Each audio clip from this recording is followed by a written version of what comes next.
Madame, Monsieur, bonjour et bienvenue dans votre journal du Trésor. Les titres d'aujourd'hui sont « Les violences policières sont-elles devenues une nouvelle mode ?»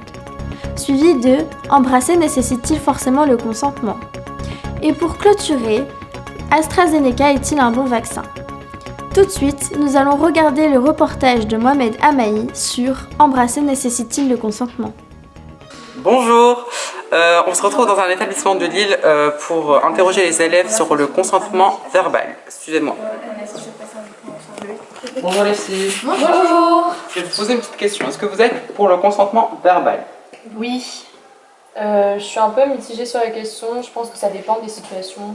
Parfois, on peut demander si on sent que c'est nécessaire, mais il y a d'autres fois où c'est au feeling et on ne sent pas forcément le besoin de demander à la personne. Ok. Et vous? Pour moi, oui, c'est important de demander l'avis de son partenaire pour n'importe quelle pratique.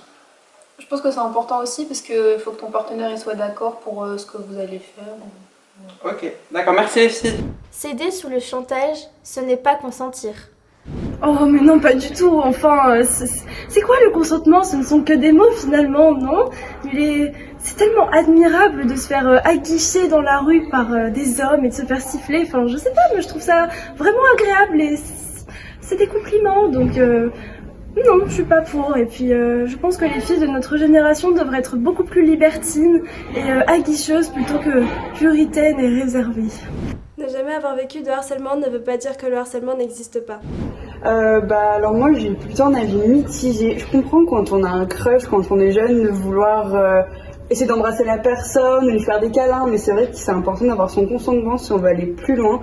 Donc franchement, ouais, je peux comprendre que des fois les jeunes aient envie d'aller plus loin, mais c'est vraiment important d'avoir le consentement, je pense. Changer d'avis n'est plus consentir.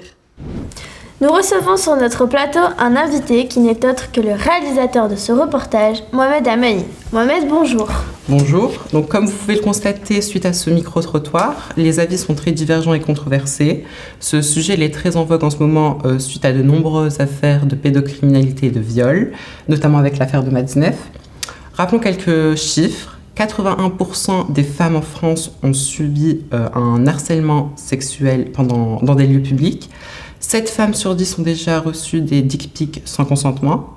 Une fille sur 5 et un garçon sur 13 vont subir de violences sexuelles dans leur enfance.